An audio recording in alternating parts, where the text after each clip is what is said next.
رسوله الكريم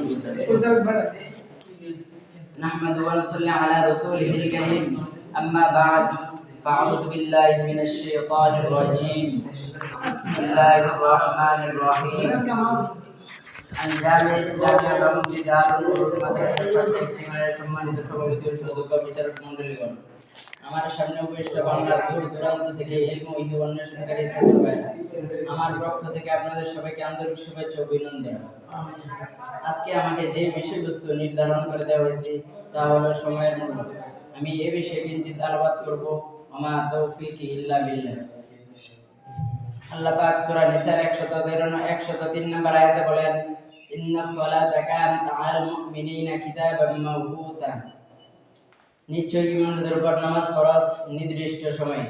আল্লাহ পাক নির্দিষ্ট সময়ে ঈমানদারদের উপর নামাজ ফরজ করেছেন। এটা বুখারী, মুসলিম, নাসাই সবগুলা কিতাবের মধ্যে এসেছে।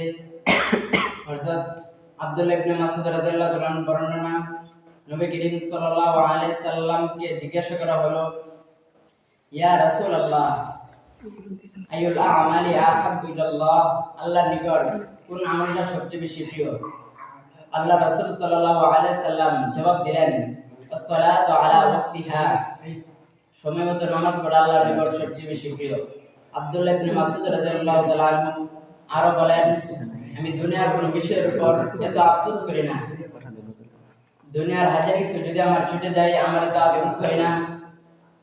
যদি আমার জীবন থেকে একটা দিন চলে যায়, ওই দিন চলে যাওয়ার পর আমি হিসাব করে দেখি ওই দিন আমার কোনো আমল বৃদ্ধি পাই না, আমি আব্দুল্লাহ ইবনে মাসউদ ওই দিনের থেকে অনুতপ্ত আর কোনো দিন হয়নি। আল্লাহ তাআলা বলেন, ওয়াল আসর ইন্নাল ইনসানা লাফি খুসর, সময়ের কসম, মানুষ ক্ষতিগ্রস্তের মধ্যে আছে।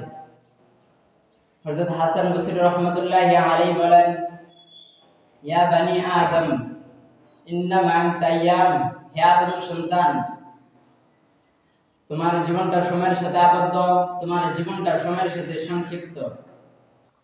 যদি তোমার জীবন থেকে একটা দিন চলে যায়, মনে রাখবা তোমার জীবন থেকে একটা অংশ চলে গেছে। প্রিয় ভাইরা, সময়টাকে হেলাধুলায় নষ্ট না করে সময়টাকে কাজে লাগান না। আমার